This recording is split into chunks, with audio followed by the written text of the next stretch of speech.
keislaman yang lain seperti akidah dan yang lain. Di mana dalam anak itu ada nahwu, ada sorok, ada balaghah, ada hiwar, muhadasah, ya macam-macam.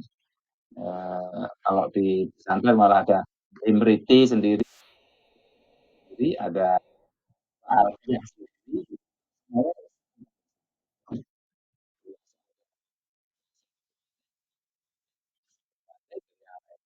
Ini adalah ya konsentrasi di besar. Nah, termasuk di Quran tadi macam-macam. Jadi ada pelajaran tahsin, ada pelajaran tahsin, ada pelajaran tahfiz, ada pelajaran jim, ada pelajaran ulumul Quran, ada pelajaran tafsir, beragam sekali. Jadi semuanya merujuk pada Al-Quran dan hadis ya, tergolong hadis. Nah, apalagi di dunia itu lebih banyak salah, itu lebih banyak lagi. Ada kita, ada anak, ada sirah, ada sejarah SKI, sejarah kebudayaan Islam, ada peradaban Islam, ada apa namanya fikih, ada fikih, sirah, macam-macam. Jadi itu banyak kurikulum atau mata pelajaran di keislaman. Bagaimana kita mensiasati? Nah, ini yang kita diskusikan pada pagi ini.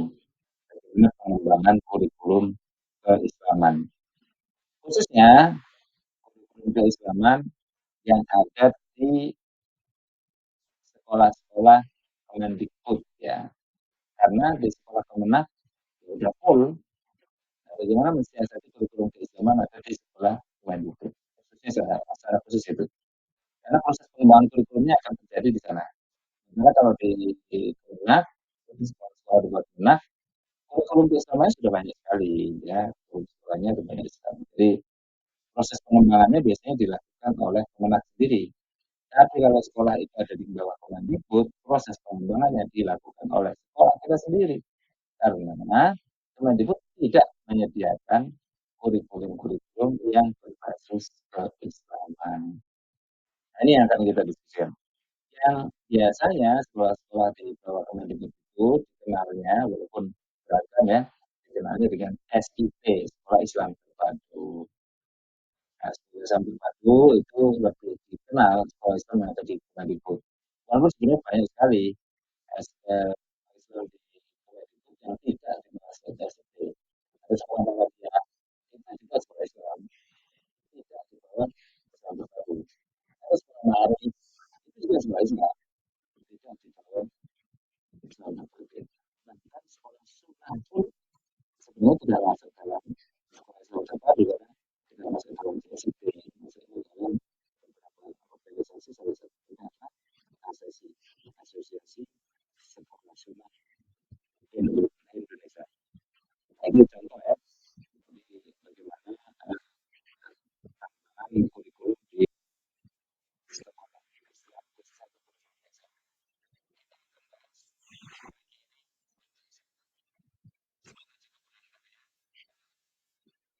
sudah 2 minggu tidak kuliah, nggak ketemu, jadi mau juga cutiin kembali untuk kurikulum ini. Kita tahu bahwa pengembangan kurikulum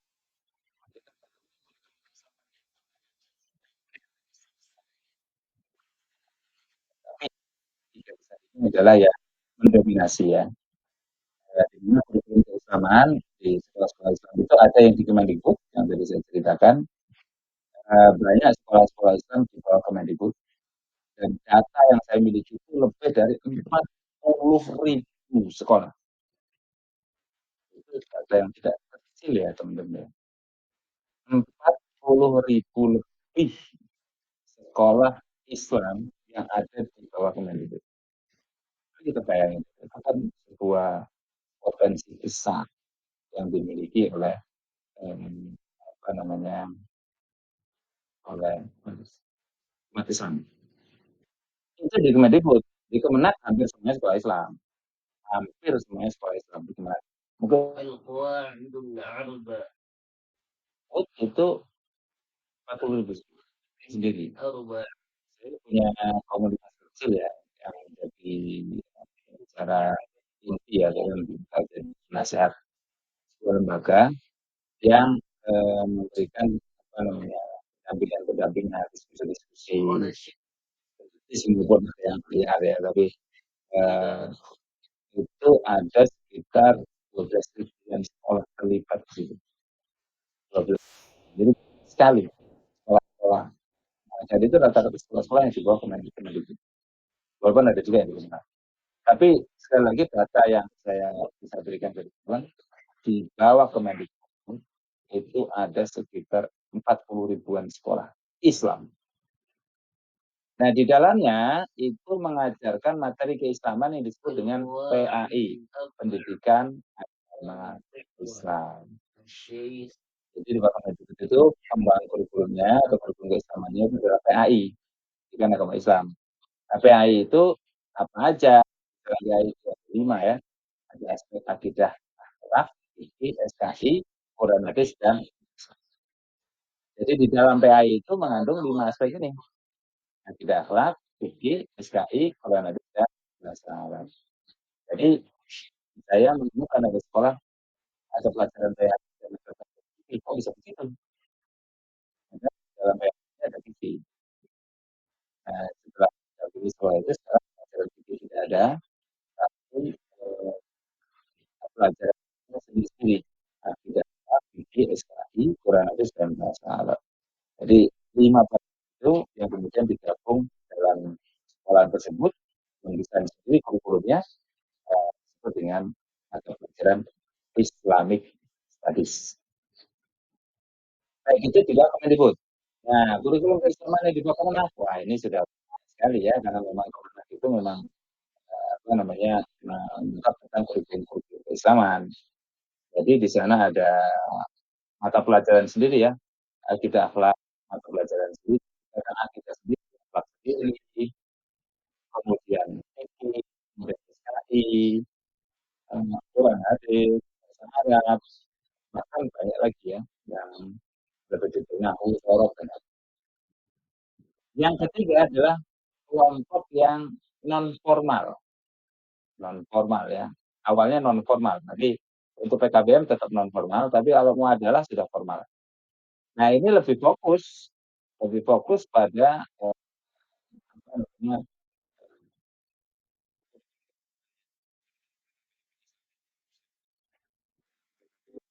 fokus pada kajian fikih atau pelajaran fikih atau Quran.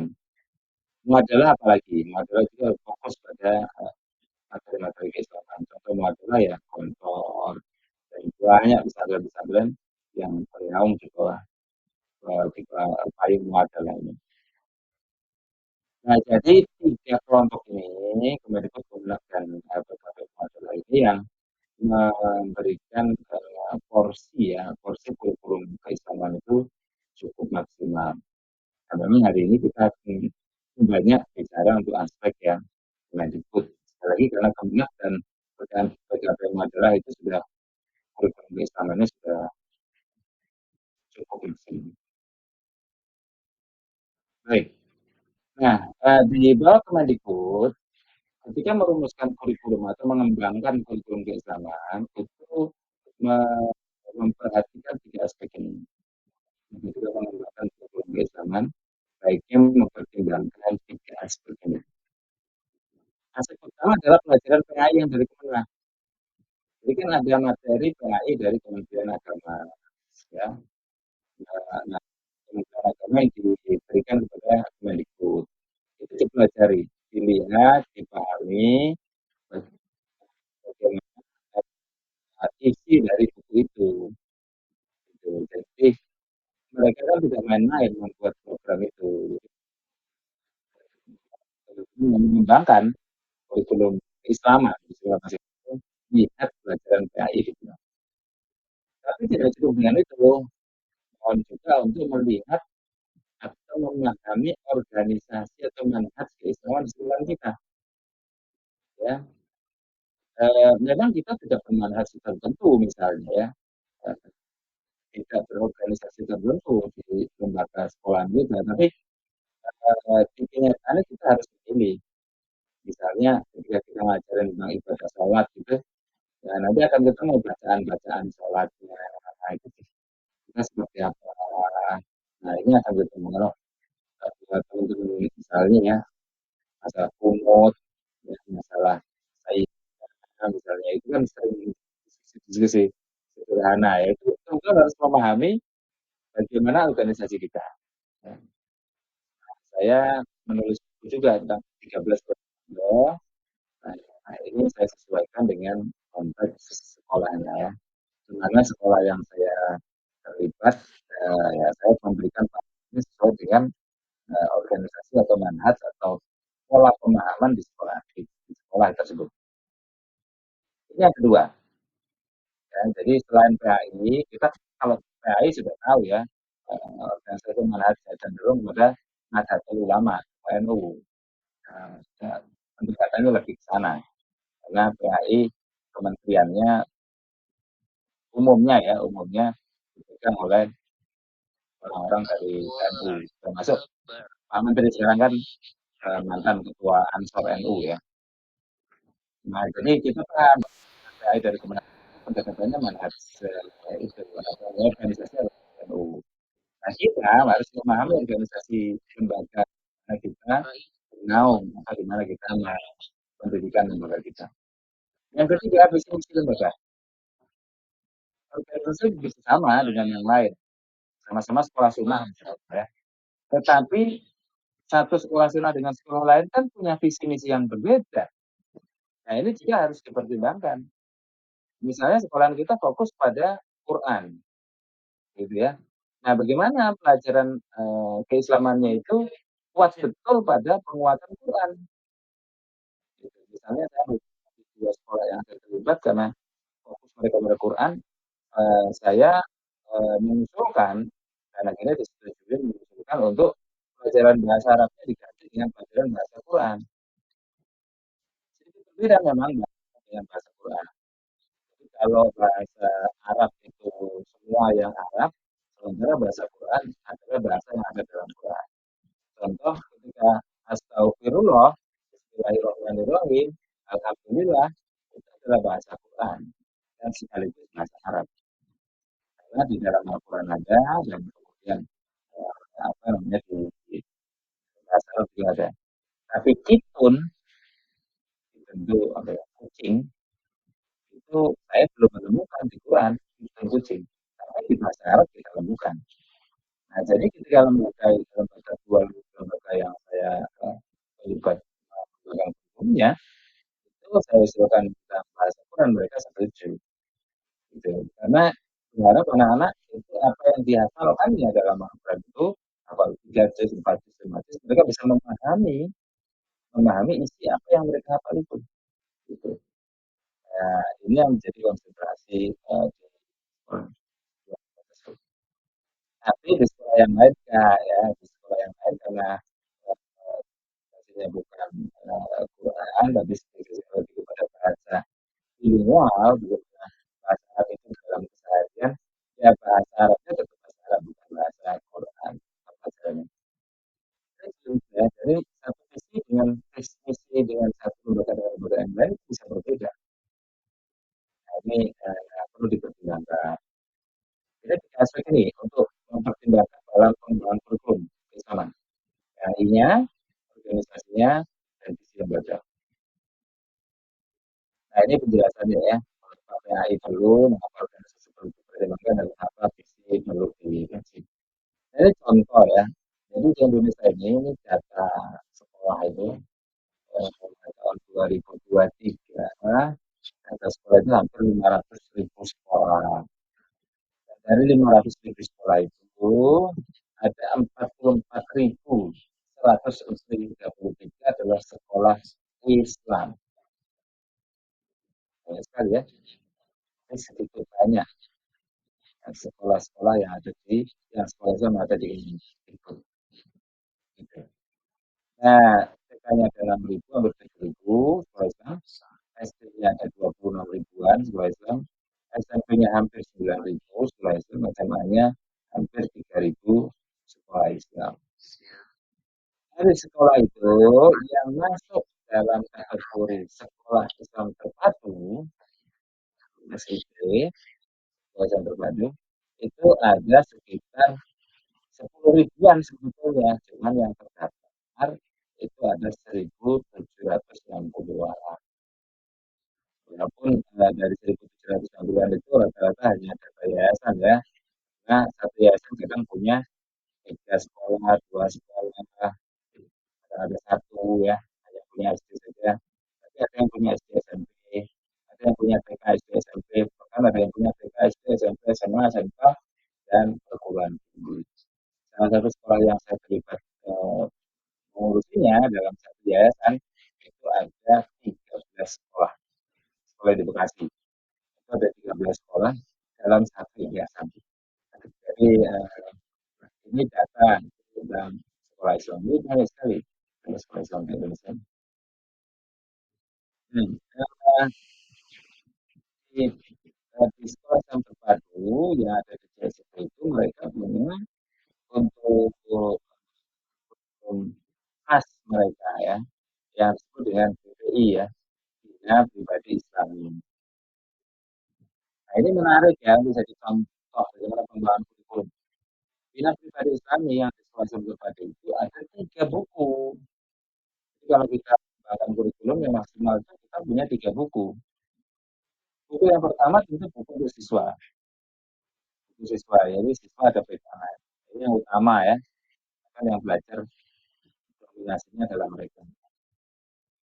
Kemudian yang kedua adalah buku untuk guru, untuk pembinanya, untuk ustadz-ustadzanya, buku untuk guru. Jadi ada buku untuk siswa, buku untuk guru, dan yang terakhir adalah buku untuk pengelolanya, untuk kepala sekolahnya, untuk wakilnya, kurikulum, untuk yayasannya, gitu. Jadi kebanyakan ketika kita mengembangkan kurikulum Islam di sekolah kita ada 3 buku. Hanya merumuskan kurikulum di ACP global itu 3 buku ini, buku siswa, buku untuk guru, dan buku untuk pengajarannya. Gitu. Jadi biasakan untuk mendesain itu 3 buku itu, walaupun tentunya proses yang cukup serius ya. Jadi diawali dari buku siswa dulu, buku siswa selesai, buku guru, dan buku ya, untuk pengelolanya. Namun ketika saya merumuskan tadi dibalik, pertama untuk pengelolanya dulu, buku untuk mengelola, dari disepakati oleh tim pimpinan, baru saya kembangkan menjadi buku-buku. Lalu kemudian saya bersama dengan guru membuat buku siswanya. Nah, ini bina pribadi saya lengkap ya dari TK sampai SMA. Saya tidak mempromosikan buku mereka, tetapi bagaimana mereka menyusun pengembangan kurikulumnya. Kita tahu bahwa pengembangan kurikulum di sekolah itu berbasis ya, pengembangan kurikulum di sekolah Islam itu ada 2 kelompok, teruji dan inisiatif. Demikian pun kurikulum keislaman. Jadi upayakan ada teruji dan inisiatif. Kita sudah bahas ini di pertemuan kedua. Nah, ini contoh perumusan yang saya lakukan di TK Global untuk bagaimana pengembangan kurikulumnya. Sedang saya rumuskan untuk sekolah yang ada di Depok. Baik, ini contoh bukunya ya. Jadi sudah di ini guru saya, tapi dominasinya gurunya, siswa. Jadi buku siswa itu yang nulis gurunya. Saya hanya sebagai penasehat atau uh, memastikan bahwa tulisan beliau tidak keluar dari desain awal. Nah, materi keislaman atau diniyah itu apa aja? Yang terakhir, materinya kan ada 3 kelompok nih. Teman-teman nanti berkenan untuk memberikan masukan ya dari 3 kelompok ini. Mana yang kurang? Saya sudah memberikan beberapa contohnya.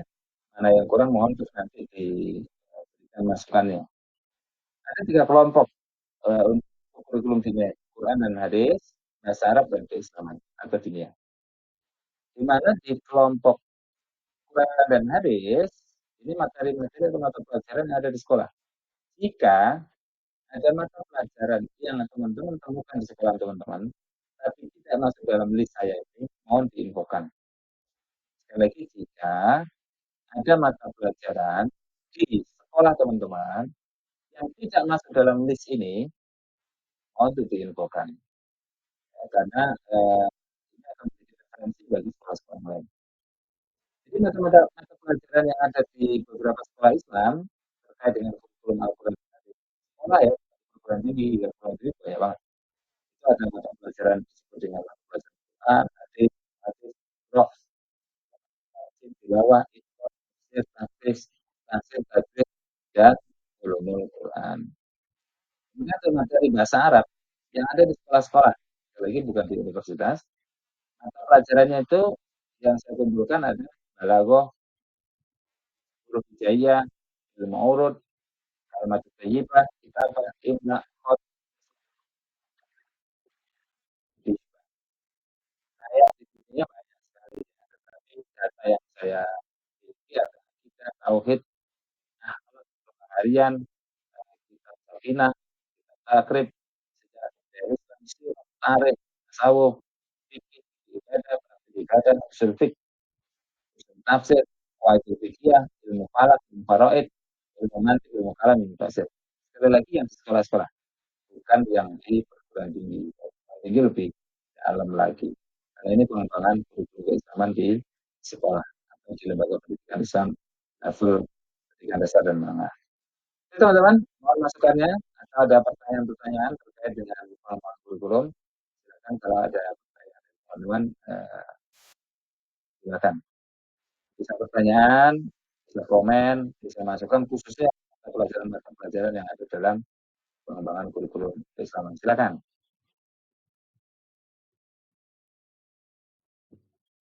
Silakan jika ada komen, ada pertanyaan untuk materi kuliah hari ini.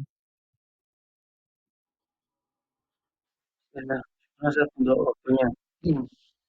Eh, ada Satu silakan. saya matikan untuk videonya karena sedang di puncak gunung.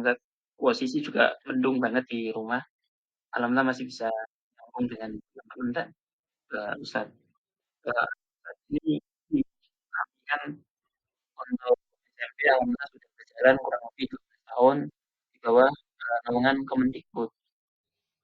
Namun kenyataannya yang tadi Ustaz sampaikan bahwa di PAI sendiri alhamdulillah kami sudah daftar dan alhamdulillah sudah kami masukkan untuk materinya itu. Jadi PAI setiap kelasnya.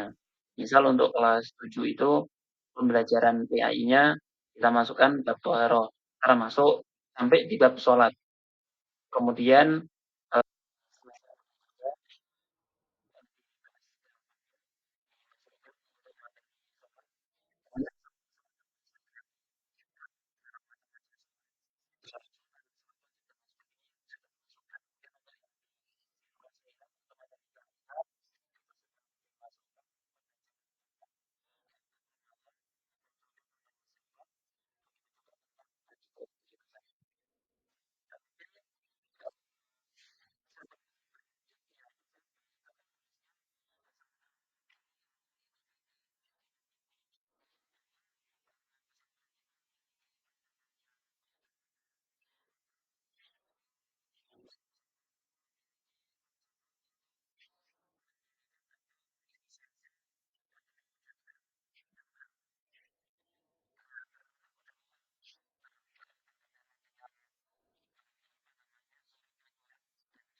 sebelumnya itu juga masih agak dan akan karena jurusannya IPA dan alhamdulillah IPA diajarkan semua dan materi itu kita nggak ada pengajarannya tetapi untuk seperti materi akidah kita ambil akidah misalnya akidah silsilah kemudian untuk fikih materinya akidah silsilah yang tadi lihat gitu kan. Jadi sebenarnya kalau menurut pandangan saya sendiri selaku kurikulum tapi kurikulum untuk SMP dan kurikulum yang ada ini untuk MA sendiri sepertinya masih butuh arahan baiknya itu ketika kurikulum MA tulisan IPA, apakah sesuai ketika jurusannya IPA, kemudian isinya banyak pelajaran IPA, dan juga lebih diperbanyak untuk materi seperti materi dari trivia yang kitabnya adalah kitab sosial. Kira-kira mohon masukannya untuk NA ini seharusnya kalau NA jurusan IPA itu bagaimana? Apakah ya diperbolehkan juga ketika memasukkan materi-materi silsilah trivia itu yang diharapkan nantinya ketika sudah meluluskan beberapa anggapan, nanti harapannya adalah bisa masuk ke kemenang ataupun nanti bisa ikut kolaborasi. Sekarang juga mau Saya tuh, Mbak, ini menarik ya sharing dari satu ya. Jadi ada pertanyaan terakhir dari beliau tentang bagaimana kurikulum di kedepannya. Ada yang berkenan untuk sharing ya, dari yang lain dari pertanyaan satu dia tahu sih pengembangan kurikulum di NA yang apa IPA secara khusus ya nuansanya itu khas istilahnya kental gitu. Silakan kalau ada yang berkenan komen sambil menunggu ya, sambil menunggu yang lain mungkin komen saya dulu ya. Pertama di kurikulum Merdeka yang tahun 2024 ini digunakan semua sekolah yang ada di Kemenang itu sudah harus kurikulum Merdeka. Ini uh, diharapkan itu. Nah, um, kalau di Kemendikbud, kurikulum Merdeka ini sudah diharapkan dari tahun 2021 ini ya. Kemenang sih beberapa sudah mengatakan berarti secara masif itu di tahun 2024. Jadi, di dalam kurikulum Merdeka itu sudah ada ya, Budi ya, tidak ada lagi jurusan, jadi tidak ada lagi jurusan IPA, IPS, agama dan lain-lain ini sudah tidak ada. Yang ada adalah peminatan. Ada berbeda antara peminatan dan jurusan. Kalau jurusan itu ketika jurusan IPA maka fisika, biologi dan kimia itu harus diajarkan kepada anak tersebut. Tetapi ketika peminatan maka ya tergantung anaknya. Itu boleh ngambil fisika, kemudian apa namanya sosiologi, kemudian boleh juga lintas ambil bahasa Arab gitu, bahasa Arab lanjutan. Jadi tidak lagi terkungkung pada satu kelompok saja. Eh, makanya kemudian tidak ada jurusan, tapi yang ada peminatan. Nah ini yang ini apa menjadi konsentrasi menjadi konsentrasi dari kurikulum Merdeka. Jadi pertama saran saya memang antum dan tim lihat betul bagaimana kurikulum Merdeka yang diharapkan oleh Kemenak. Ya. Yang kedua, kita itu mimpi ya kalau teman-teman lihat dulu kan kita ingat ada di klaster Republika ya kalau teman-teman tahu di klaster Republika itu ada namanya klaster atau lembar khusus yang bicara tentang al-hikmah. Di mana di al-hikmah itu bicara tentang sains tapi perspektif Islam. IPA tapi perspektif Islam. Bagaimana eh, dengan mempelajari sains itu kemudian akidah itu semakin kuat. Nah ini menarik untuk digarap. Saya melihat sudah mulai banyak sekolah-sekolah menggarap posisi ini. Pak Fauzi lalu termasuk di lembaga yang saya bantu pengelolaannya juga sama. Jadi bagaimana pembelajaran itu apapun materinya, apalagi materi bangsa yang IPA gitu, itu menguatkan akidah. Karena kalau tidak menguatkan akidah, jadi semakin mempelajari IPA, semakin paham, semakin kebingungan begitu. Contoh lah dulu ketika masih di kampung, ketika bicara hujan ya, kemarin kita sudah diskusikan ketika bicara hujan itu otomatis anak-anak kita, termasuk saya dulu waktu masih kecil dulu, diyakinkan bahwa hujan ini dari Allah, gitu, otomatis ya. Tapi ketika ketika ini, apa namanya, sudah dewasa, udah belajar tentang, proses hujan, terjadi proses kondensasi di sana, air dipanasin oleh, air laut dipanasin oleh awan dan terus itu kesininya kok jadi terasa, ya gimana Tuhan, di mana Allah berperan di situ. Nah, jadi kesininya malah tambah tidak membuat, meyakinkan akan ketauhidan, semakin mengerti tentang pengetahuan kok semakin melenceng gitu ya, dari ketauhidan. Tadinya memang perlu dipahami bahwa ilmu pengetahuan memang mengarah ke sana. Nah, ini ceritanya panjang, tetapi, eee apa namanya, kita perlu memastikan bahwa apalagi antum aliyah ya, di sekolah di SMA saja di Mendikbud itu sudah mulai mengarah kepada bagaimana pelajaran, pelajaran apa, pelajaran sains itu menguatkan akidah. Nah, jadi antum harus mencari pelajaran sains yang menguatkan akidah. Nah, tentu boleh ya, ya mengambil misalnya dari materi tadi seperti antum dari dia. Sekarang kan sudah banyak ya, nanti bisa WA saya juga, materi-materi yang ada di materi-materi sains yang ada di, Arab Saudi. Tentu mereka sudah mengkajinya. Jadi materi pembelajaran sains di sekolah-sekolah di sana di Arab Saudi. Ambil aja itu, terjemahkan dalam bahasa Indonesia. Itu aja sih. Karena belum tentu anak-anak kita paham pakai bahasa Arab kan. Dari Indonesia aja belum tentu paham, apalagi pakai bahasa Arab. Tetapi intinya bagaimana pelajaran-pelajaran yang IPA tadi itu bisa menguatkan akidah. Sehingga mau ngambil dari India, mau ngambil dari mana, menurut saya tidak ada masalah. Yang penting teman-teman memahami kurikulum merdekanya tadi, CP-nya, capaian pembelajarannya itu dipahami betul dan kita tidak melenceng dari CP-nya itu. Ya, CP-nya bicara tentang hujan, sama-sama tentang hujan, nggak, tapi satu satu sekolah, satu guru dengan guru yang lain kan bisa beda. Yang satunya ngomongin hujan hanya hujan saja, yang satunya ngomongin hujan untuk meningkatkan ketauhidan dan itu yang akan membedakan di sana Ustaz. Ya, Fauzi ya.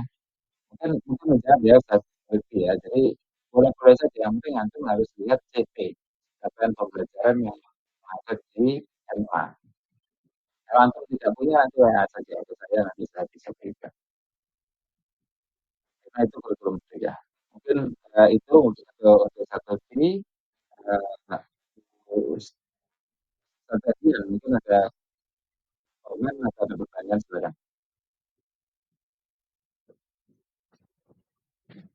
Nah, itu ya silakan ya.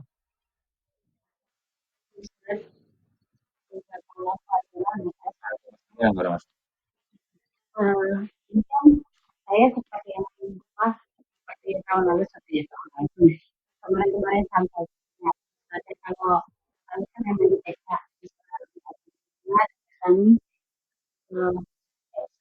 termasuk bisa kemarin kami sudah divaksinasi jadi untuk persiapan kedepannya masih agak lama gitu ya jadi belum bisa itu nanti bagaimana standar belum untuk vaksinasinya seperti apa gitu. Ini alhamdulillah tapi kan kami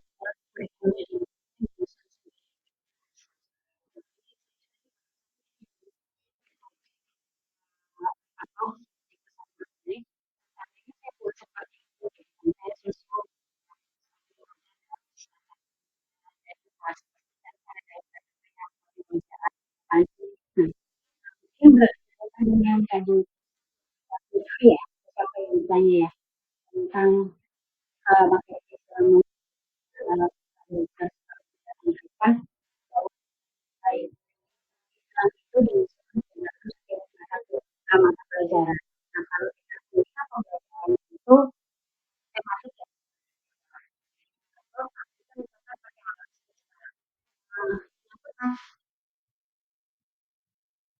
tabungan itu dari pernah awal gitu kan terus kedua suruh kerja kan kan dari bawah lagi gitu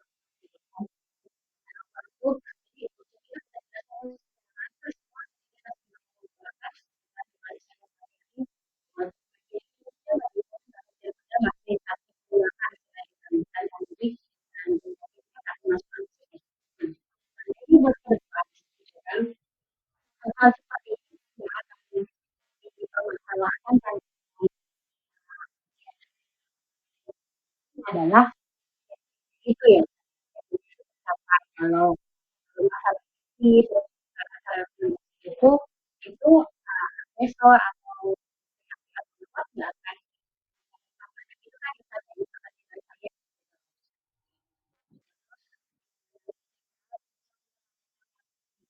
itu dulu gitu. Nah, maka apa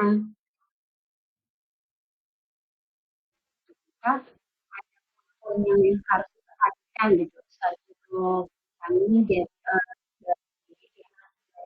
itu proses mengganti dari pihak yang dulu gitu saat untuk mereka ada kita sebenarnya udah dulu aja gitu. Apa tadi bapak dari pikiran ke ini potong gitu. Jadi hari ini contoh kami buat buat dan tidak nyaman jadi kalian seperti ini bisa sih ini saya coba saya mohon maaf ya itu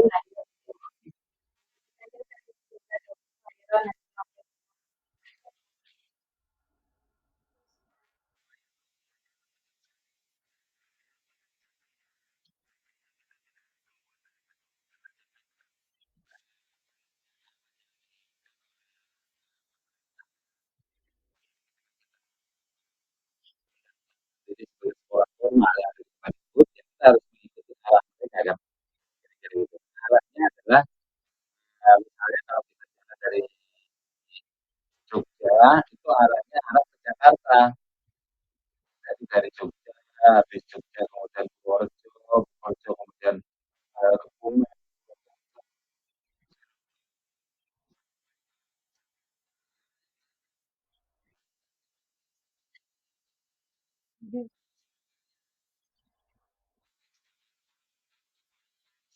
Oh iya itu arahnya ke Surabaya. Kalau kita salah arah itu yang tidak dipikirkan oleh pemerintah. Nah, pemerintah membuat arahnya ICP gitu. Ini arahnya. Karena begini, ketika TK sampai Jogja ya itu baru sampai Purworejo. Ketika SD dari Purworejo ke Purwokerto, kira-kira gitu. Nah dari SMP dari Purwokerto ke Kebumen, ke Kebumen, apa namanya ke Cirebon misalnya, atau ke Bandung. Nah ketika SMA, Bandung ke Jakarta, kira-kira gitu. Kalau kita salah arah kan repot. Misalnya TK-nya ke arah Surabaya, TK-nya menuju Klaten, atau menuju Solo, SD-nya kemudian menuju Pacitan gitu ya, atau menuju Ponorogo misalnya. Nah, habis sampai di Ponorogo, kemudian SMP-nya pindah ke sekolah lain. Di mana sekolah lain itu dari Bandung ke Jakarta, ya nggak nyambung. Nggak nyambung. Ini yang kemudian SMP menjadi arahan. Di mana sih yang Jadi memang baik di TK, SD, dan SMP-nya dilihat. Nah, untuk TK, SMP-nya kan masa fondasi ya, biasa aja. Mengapa TK itu sudah merdeka dari dulu ya karena memang TK ini masuknya di pendidikan luar sekolah kan dan bukan pendidikan formal, pendidikan non formal. Jadi nggak harus lulus TK untuk masuk SD, tapi harus lulus SMP untuk masuk aliyah atau SMA.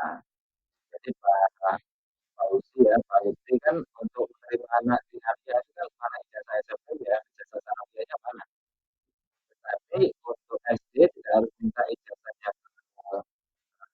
kemudian kan.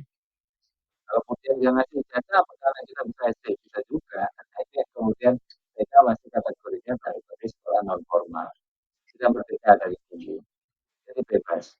Kemudian sendiri tidak pakai CP sebenarnya bisa apa-apa juga ya sebenarnya ya, fondasinya cuman akan lebih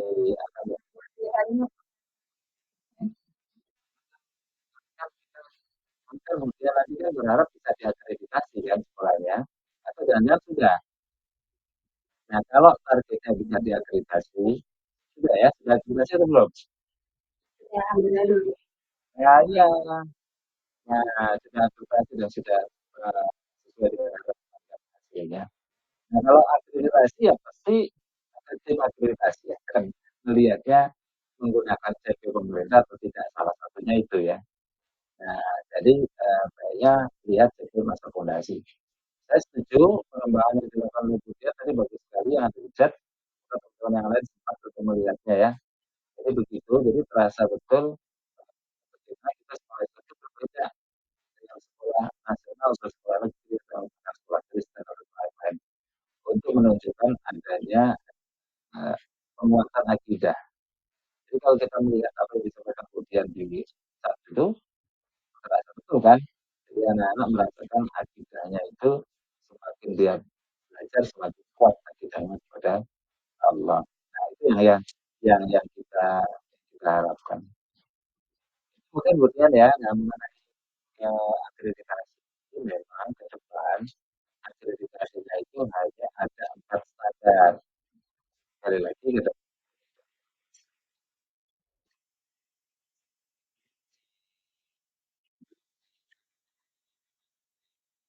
ada 4 standar itu merujuk kepada rancangan undang-undang sistem pendidikan nasional yang harus dirubah dari tahun 2003, harapannya 2024 diganti. Karena undang-undang pendidikan nasional nomor 20 tahun 2023 itu konsekuensinya 8 standar untuk menilai akreditasi. Nah, kalau yang undang-undang baru ini,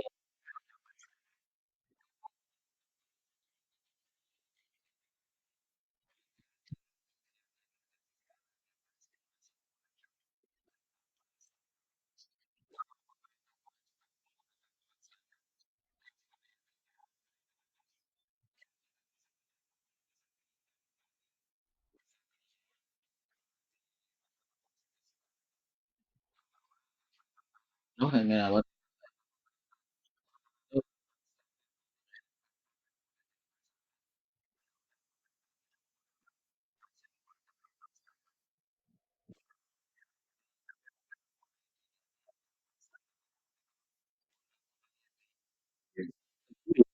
itu kan DPR tanya cucunya kapan, kalau tetap setuju otomatis 8 standar itu berubah menjadi 4 atau 11.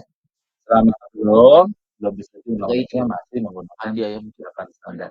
Demikian Bu Dian. Apa sih dong sih? Masih mungkin teman-teman yang ingin bertanya, Ya apa ini saya suka nggak baku? banyak Bu. Kalau tidak ada, kita ketemu lagi minggu depan untuk UMKM. Buka diskusi kita, kajian kita, ya. Saya boleh bertanya, Ustaz? Kemudian oh iya, ketua kelas silakan saya Iya, terus. izin bertanya, Ustaz. Kalau saya perhatikan, Ustaz, yang untuk SMA atau Mahat Aliyah itu kan ada yang muadalah sama kampus-kampus Saudi itu, Ustaz. Nah, itu gimana sistemnya atau alurnya sekolah itu bisa muadalah ke sekolah Saudi gitu, Ustaz? Jazakumullah khairan, Ustaz.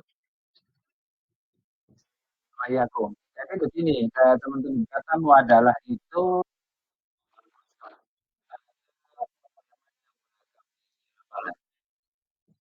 kalau kita bicara muadalah dalam perspektif pendidikan nasional adalah dengan sekolah nasional, bukan muadalah dengan kampus atau sekolah lain. Gitu ya.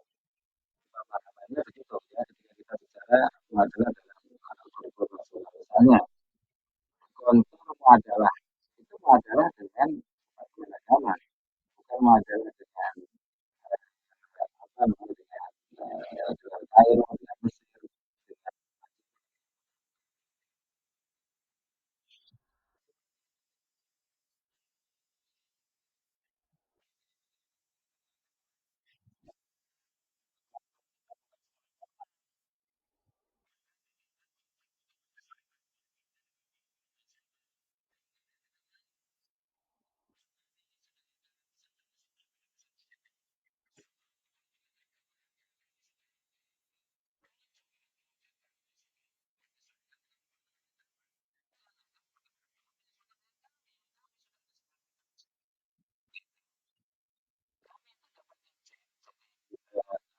Gontor ini sebelum Indonesia ada, sebelum pemerintah ada, kami sudah ada dan sudah legal, sudah banyak mengeluarkan lulusan.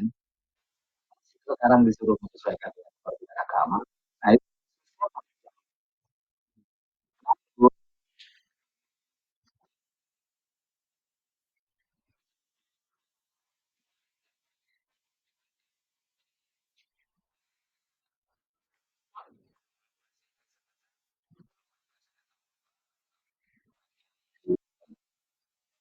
sekarang itu kalau saya bukan. Jadi lobby-lobbynya luar biasa, karena alumninya luar biasa, akhirnya kemudian majalahnya Gontor itu diakui. Nah, karena Gontor diakui, maka Gontor menjadi pioner untuk majalah sekolah-sekolah yang lain. Jadi banyak pesantren-pesantren, ratusan ya, mungkin sudah ribuan ya, katanya itu sudah ribuan mungkin. Tapi menurut ketuanya Gontor, itu majalah dengan Kemenak. Dan itu hanya ada di Kemenak, di Kemendikbud tidak ada majalah. Itu adalah dengan pemerintah Indonesia ya, dengan pendidikan Indonesia gitu. Jadi kurikulumnya mereka bebas sesuai dengan gitu ya, kemudian diakui oleh pemerintah. Perlakuannya itu ya kalau menjadi dari kotor bisa ya, kotor, sekarang udah bisa dipikir bukti dari semua kampus yang ada. Ini bukti adalah itu yang dimaksud adalah adalah dengan lembaga nasional ya. Kurikulumnya nggak ngikutin kurikulum pemerintah, tetapi nggak diakui oleh pemerintah.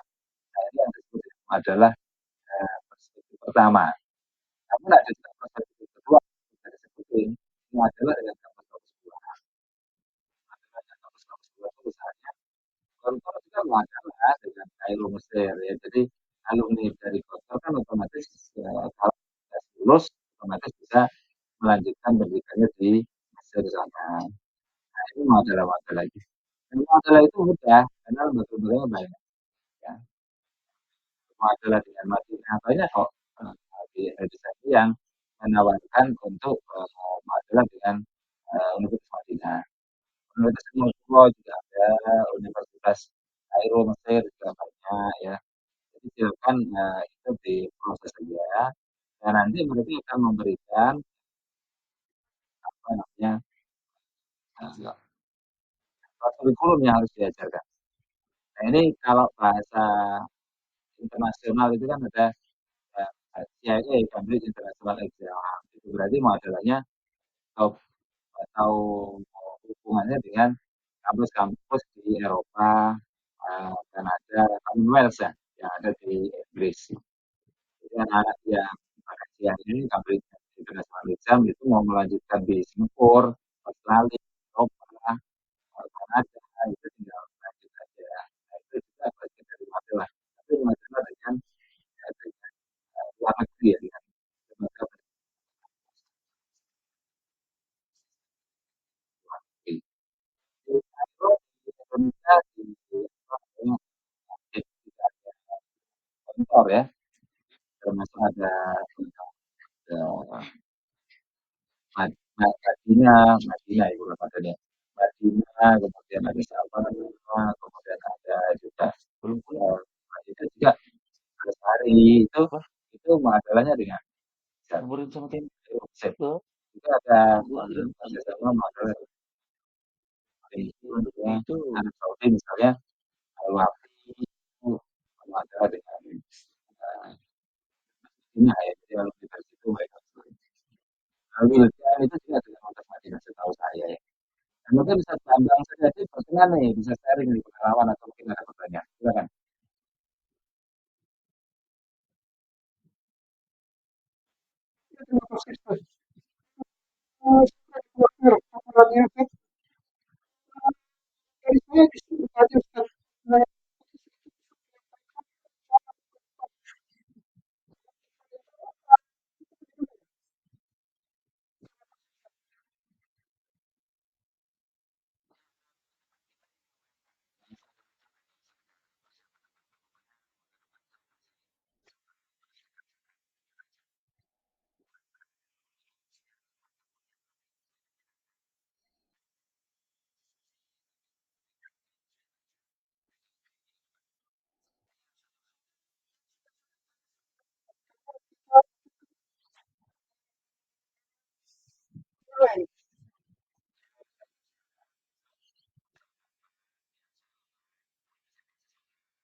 Pertanyaannya misalnya, teman-teman tambahan tuntun seperti yang tadi,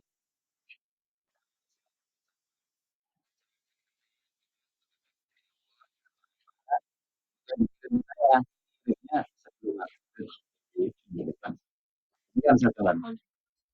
Iya, udah basah. Teman-teman mungkin itu ya pertigaan itu. Udah basah. Saya mohon maaf kalau materi-materinya mungkin tidak banyak bermanfaat bagi aktivitas keseharian teman-teman. Tapi jika ada manfaatnya, moga-moga itu bisa diaplikasikan dan menjadi materi yang kita semua. Baik, kita tutup dengan hamdalah dan doa penutup majelis. Alhamdulillah, amin. Assalamualaikum warahmatullahi wabarakatuh. Waalaikumsalam warahmatullahi wabarakatuh. Bisa kasih.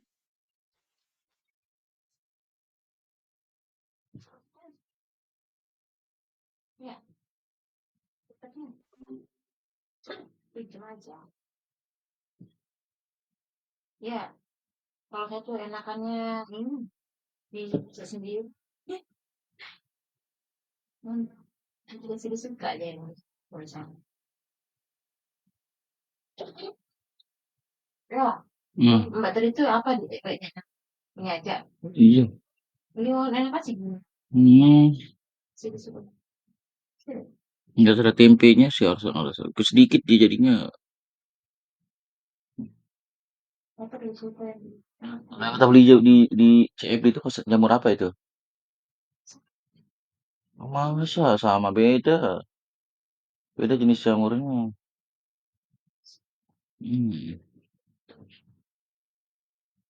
Timbang sih.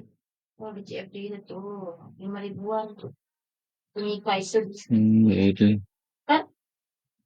Beda jenisnya juga. Hah? Beda jenisnya.